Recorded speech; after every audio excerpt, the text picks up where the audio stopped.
people in the course of a year, and if 50 studied, he was doing pretty good. So that now layered on my memory and experience with the kotel. Well, eventually I would return, really with Ner Tamid. That would be the next time. And then again and again. So I've probably been to Israel about 20 times. And sometimes, depending upon my mood, yeah, it's like standing in front of a wall. And other times, it's standing in a sacred place. It's now that I've studied the history, and so much of what we learn about Moses and Abraham and all these guys who lived a long time ago, you know, you'll always have students who say, how do you know they really lived? I mean, come on, you know, because they don't see it, they don't feel it. But somehow that wall got there, and somehow that wall is over 2,000 years old. So somehow that, looking at that wall, and you know that it extends all the way back to King David and beyond, guess what? That is something that emboldens faith. And so it becomes a symbol that you internalize as a source of strength of personal faith, and that's what it's done for me. And so when I go there and people give me prayers, and I put the prayers in the wall, and leaders from around the world go there, and the Jews have risked their lives to protect that wall, it somehow makes it all come together. But now we have something that threatens to tear that wall down. We have controversy. And I'm kind of ambivalent on this controversy. Everything I read tells me I should stand before you and jump up and down and shry. Because everything that is coming out of the Reform movement right now is exactly that. And we'll talk about it. There is such rhetoric decrying the decision and decrying what happened in Israel. I feel like I need to join that chorus. But I can't quite do it. And part of the reason I'll share with you now, but part of the reason we'll talk about. And basically what happened was there has been a movement actually led by the Women of the Wall and Anat Hoffman, who is the head of the Reform Movement Religious Action Center in Israel. She's spoken in Las Vegas many times, and she spoke to our last Ner Tamid group when we went to visit her. She has risked her life, her freedom, to bring a Torah to the Kotel so that women could pray there. And of course, that put her in jail, and it caused a lot of controversy, and it is a matter of great passion. For Jews in the diaspora, when we read these headlines, we go, Israel doesn't recognize who we are. They just want our money, but they don't think we're Jewish. And who are these Orthodox Haredim to tell us what we can and can't do? And so it's problematic. And what the agreement was, several years in the making, and Natan Sharansky was the one who was asked to negotiate it, was that the Kotel, the iconic Kotel, would remain pretty much as it is, men on the left side, women on the right side, and then near Robinson's Arch, kind of like around the corner and to the right, there was a platform that was set up which would allow for egalitarian prayer, men and women praying together. Now, one of the reasons I'm not jumping up and down is I have been to the Kotel a lot, and I went to the left with the men, and my wife went to the right, and you know, it was 15 minutes of our life, and I didn't feel discriminated. I really didn't. It just was the custom of the place, just as if I went to an Orthodox synagogue, that's what I would do. I had nothing in my mind that said, you have to change for me. I just didn't feel like it. I felt like this is the tradition that they have, and by the way, it's not a tradition that's thousands of years old. There are pictures before 1948 where there was no mechitza, and men and women just came and prayed at the wall. So definitely it is something relatively new. But that's what's the status quo there. So in the egalitarian section, I did a bar mitzvah for Matthew from our congregation, and it was great. and I went another time with colleagues, male and female rabbis from around the United States, and we prayed there, and it was great. But it is so much around the corner and not near the iconic Kotel, it actually made me feel worse. And so what this agreement said was that they were going to fix it up so it would be beautiful, and that they would remove some of the barriers so that there would be an almost seamless, there would be the iconic Kotel, and then the barriers would be removed so that it would be pretty obvious that they were seamlessly part of the same wall. And there would also be an entrance where everybody would go through the same entrance, which is not the case right now. Right now, the entrance is to the iconic wall, but before you go to that entrance, you can ask directions and it's over there. So they're going to move the entrance and make it nice, and you can go to the right or you can go to the left, depending upon how you want to worship. All of that could be suspended, and if that happens, it will be a tragedy. But that's the question mark. So one side says, now it's not going to happen, and the others say, don't worry, it's still going to happen, and we'll talk about that as well. But the last part of the agreement was what was really frozen. They were going to have a committee made up of the Orthodox and the Reform and the Women of the Wall, and everybody was going to have a say. And that was ultimately the part that they all agreed to, but yet the Haredim, the ultra-Orthodox, had to renege on. And the reason they did that is power, right? They are the ones who control that religious section, and if a new committee was created, they would lose that control. They would be one voice among many. In fact, they would be outnumbered. So the status quo would disappear. And lastly, there's another concept in Judaism called Siyag Torah, which is that you build a fence around the Torah. So if this is your Torah and this is the right and the wrong, you make the rules more stringent so that way if you accidentally mess up, you haven't ultimately violated the Torah itself.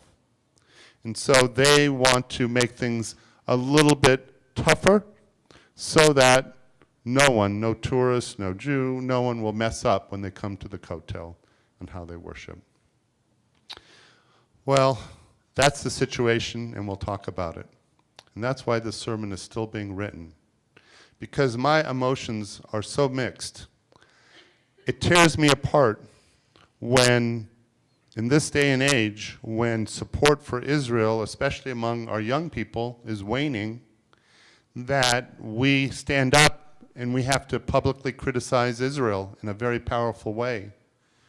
Because then people will look at it and say, well, why do I want to believe in that? They don't even think I'm Jewish. When that's not what's going on at all, but that's what the rhetoric says. On the other hand, if you remain silent and you say, I defer to Israel, then the rights of being a Reform or conservative Jew are going to be continually squashed. And the reality in Israel is that the vast majority of people are not Orthodox. They're none. And we truly believe that Reform and conservative Judaism have something to offer. And it's now organic to Israel. It's not an import of American Judaism.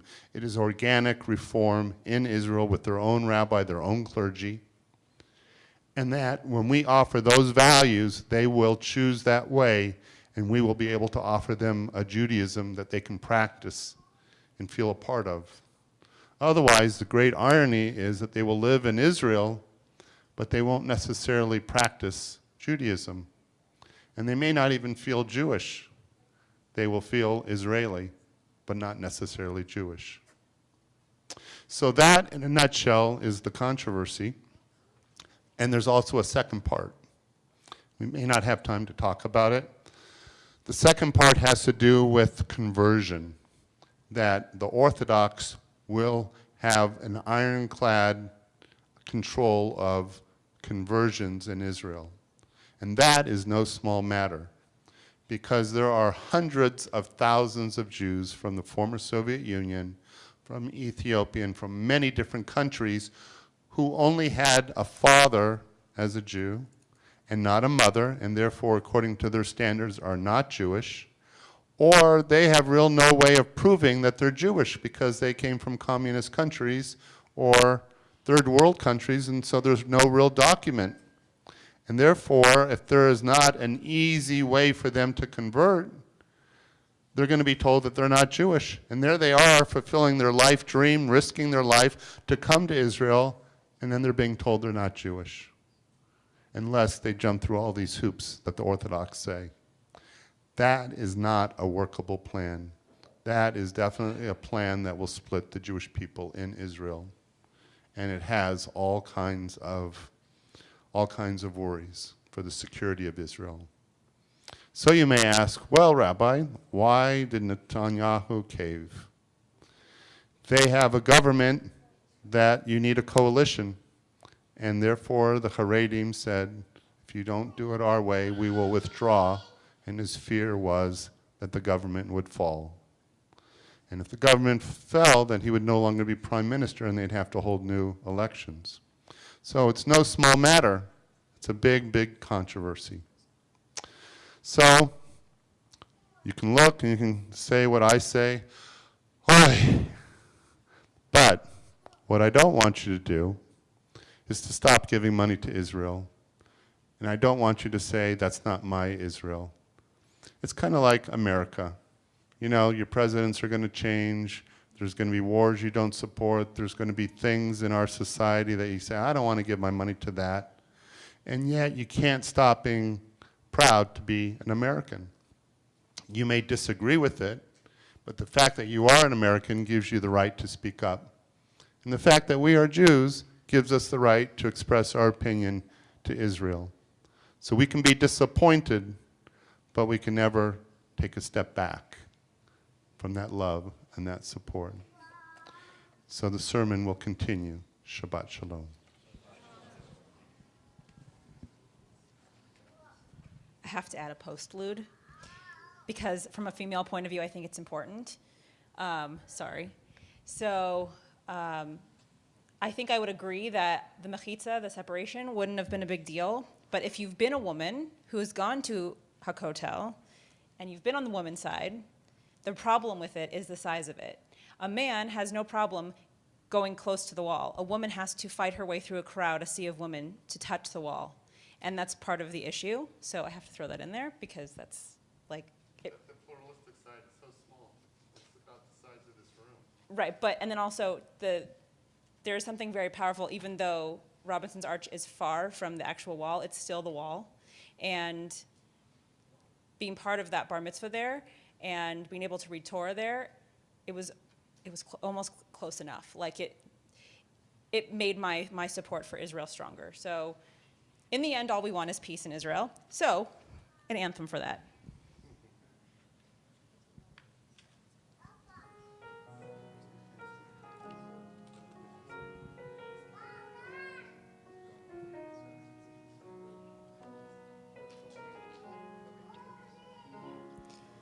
One thing I believe we can all agree on is that we want peace.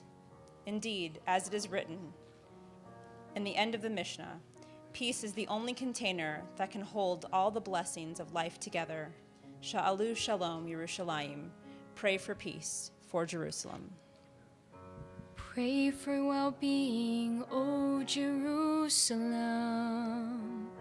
May all those who love you be at peace. For you are a light that shines upon the world.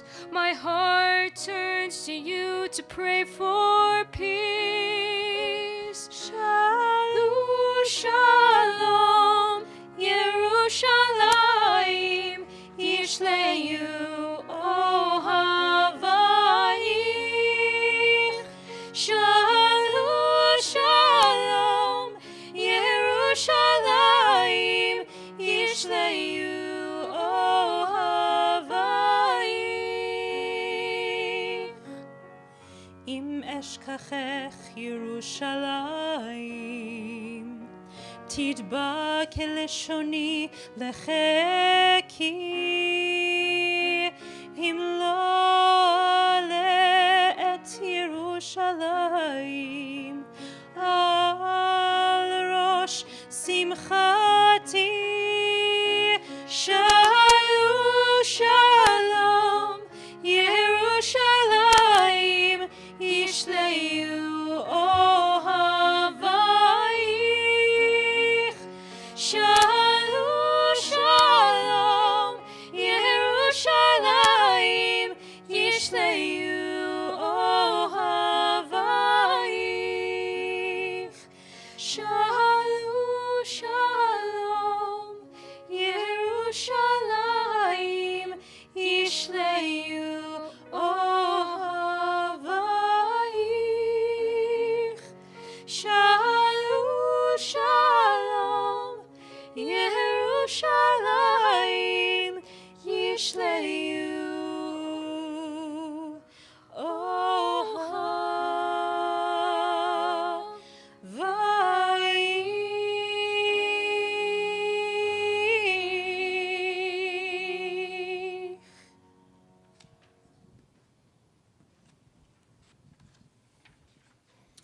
586, we rise for the Aleinu.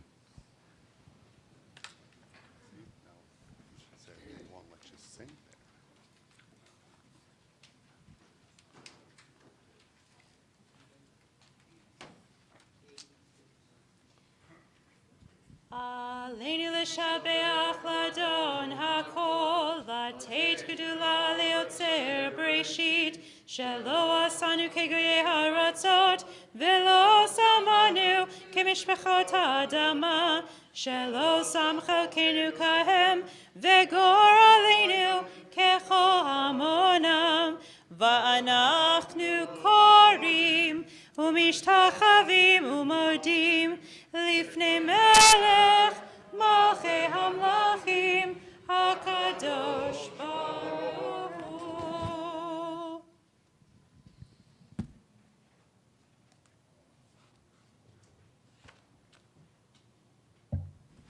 Please be seated. Kaddish is on 598. So we think of those who have died in recent weeks, Marcia Lewis and David Nathan. The service for David has not been set. He passed away on Friday and probably will be in a few weeks. We recall the Yortsites of Violet Advocate, Dawn Cleveland Arnold, Susan Bennett, Dora Bernstein, Etta Borscher, Teresa Bosick, Elona Bricker, Harold Harry Cheek, Litzy DeWall, Don Eisner, Abraham Etkin, Saul Fink, Robert Frankel, Q. Canopo, Joseph Krensman, Fanny Leon, Susan Lerner, Lou Letizia, Lena R. Like, Ethel Marcus, Michelle McCudney McGolnick, Betsy McRitchie, Marion Milstein, Myrna Mitchell, Bernard Nathanson, Lillian Rodden, David Allen Ross, Loretta Sedicario, Dora Salmon, Herman Santer, Larry Sasso, Jean Sachs, Ann Schiller, Alvin Selnick, Aaron Shore, Leonard Spector, Jan Tenner, and Edith Winnick. If you'd like to say the name of someone who was not mentioned, please stand and say your name.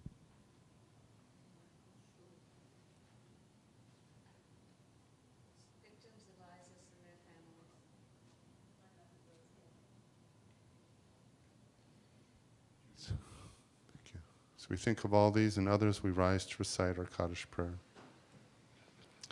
Yit Kadal v'yit Kadash Shemei Rabbah v'yalma divrach hirutei v'yamlich malchutei b'chayechon v'yomechon v'chayed achol Beit Yisrael magalav v'zman kariv v'yamru amen yesh Shemei Rabbah mevorach le'olam omei olmaya yit barach v'yish tabach v'yit ba'ar v'yit romam v'yit naseh V'yitadar, v'yitaleh, v'yitalal, shmei dekusha b'richu, leila min kol birchata v'shirata, tush b'chata v'nechemata, damiram b'yalma v'yamru amen. Yehi Shalom Rabba Min Shamayim V'Chaim, Aleinu V'Al Kol Yisrael V'Yimaru. Amen. Oseh Shalom B'Mromav, Hu Ya'aseh Shalom, Aleinu V'Al Kol Yisrael V'Yimaru. Amen. May be seated. So, we're going to miss the cantor. She's going on a trip. Do you guys know that? All right. She's either going to A, Pahrump, B, Miami, Florida, or 3, Germany. Where are you going? Pahrump. Pahrump? You told me you were going to Germany. I'm going to Germany. She's going to Germany. You want to tell her a little bit because you're also going to be speaking about it? Yeah, so I'll be speaking about it on July 14th when I get back. I was called by the Los Angeles German Consulate to go on a special trip with 9 other Jewish clergy on the West Coast to tour Berlin and Munich and see Germany today and come back and show my congregation, tell my congregation that Germany is a place that we should go and visit. So I'll be meeting with German ambassadors, the mayor of Berlin, some of the officials, and get to know the inside of Germany today. And I'm excited. I've never been there before. So that will be exciting. So we are moving kind of into our trip, sometimes vacation. So the one holding down the fort is Becky. All right. So that is great. So during the month of July, sometimes you'll see Cantor and Becky, you'll see me and Becky, you might see Cheryl and Becky, you might see Becky all by herself. And if she's all by herself, you love her, right? All right, because she's going to do a great job. But for the most part, there should be a Ner Tamid clergy person in the month of July. There's a few days where our trips away overlap, and then a neighboring colleague would cover. But Cantor and I, we won't. Well, other than tomorrow, we won't see each other for a month. I don't know how that's going to happen. You won't survive. I won't survive. That's right. So don't bring back any food from Germany that would spoil. Okay? That's right. No schnitzel. No schnitzel, right, unless it's uncooked. Now, does anyone have a tell and quell at all? Something good that happened that they want to share? Well, I think someone had something good happen that she's too bashful to share. Becky? Do you have anything that you're especially proud of that you want to share with the congregation about being published? This is a piece of mine. Oseh Shalom was recently, a couple months ago actually. It was published in the Ruach series. Yes. All right, is that special? And we're going to sing it tonight. Oh, we're going to sing it tonight after the, okay. So do you know how rare that is? That is something special. So we are exceptionally proud of you, Becky. That is great. And she's going to get royalties, so that's it. So, she's off the family dime right there. She'll get a quarter or whatever it is a month, and that'll sustain you forever. There you go. That's great. All right, Kiddush and Motzi. Here we go. Kids, come on up. Any kids want to come up and join the cantor and join Adina?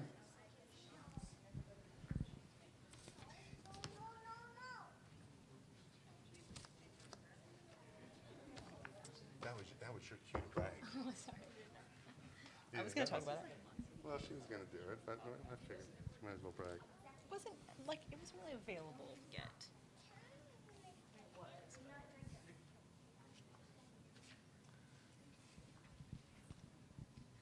Here, Becky. Mike. Baruch atah Adonai Eloheinu melech haolam borei peri hagafen. Amen. Baruch atah Adonai Eloheinu melech haolam asher kiddushanu b'mitzvotav v'ratzamanu. This line? No. It might be. I'm not going to trust. Oh.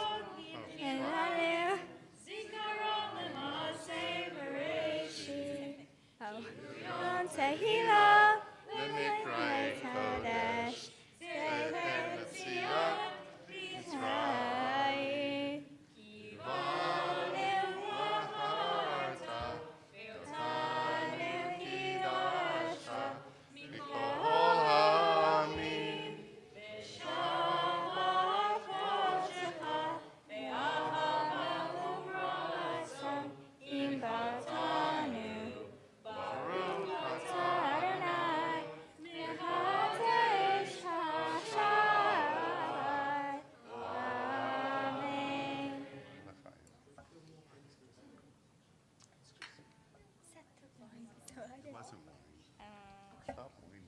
Baruch atah Adonai Eloheinu melech haolam hamotzi lechem min haaretz. Supposed to split it.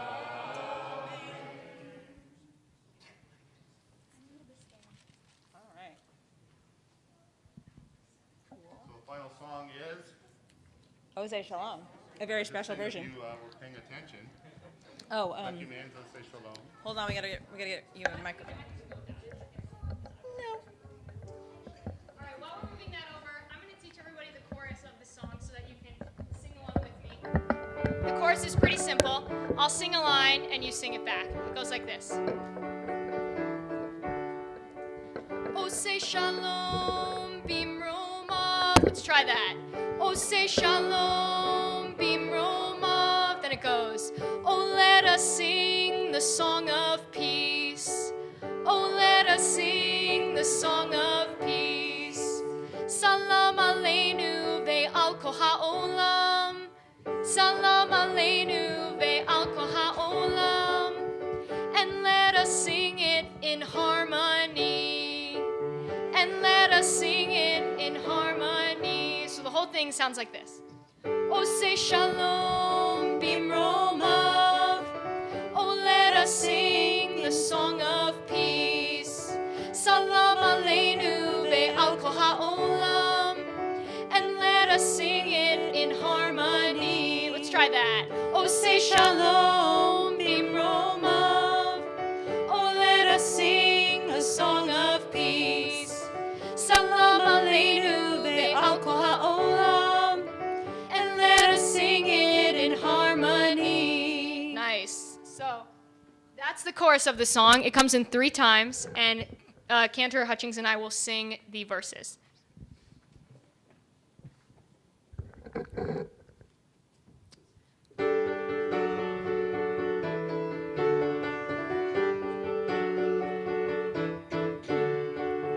Stuck in a world of a hopeless fight, living our lives filled with fright. We tell our children that this is what's right, and then we never sleep in peace at night. So let's go on hating, if that solves anything.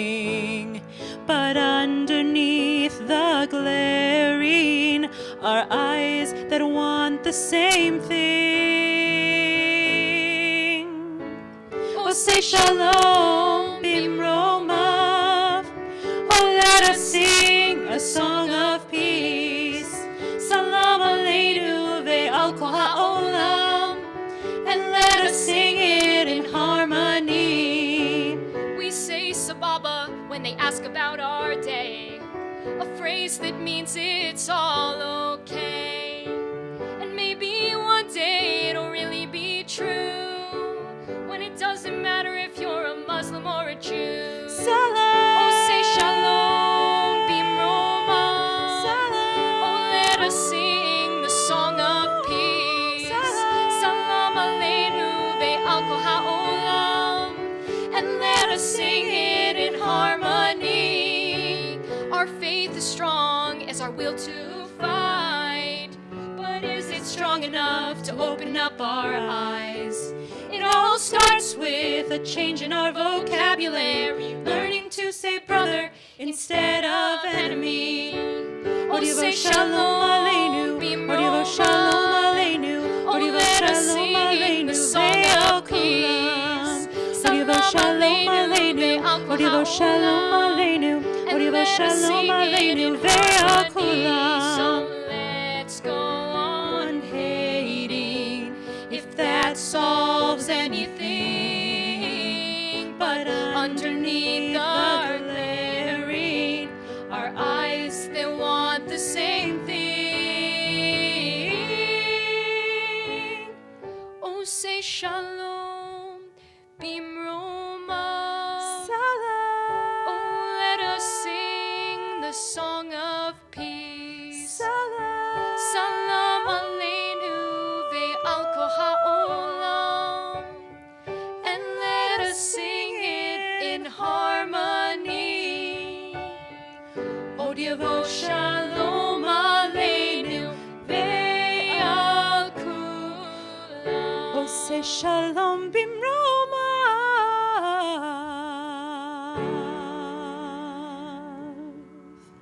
Shabbat shalom. Next week she's going to do the rap for you. Enjoy the oneg, and in about 10 minutes we'll make our way to the social hall, okay? Hope you'll stay for the discussion. Fine. Not schmooze in the foyer. Like concert, maybe, but not a show. Before you leave, is that where you're doing it? I hope you have a wonderful trip. Thank I lived in Germany for a year Oh, when yeah? I was a student. It's a great experience. Yeah. Awesome. Thank you.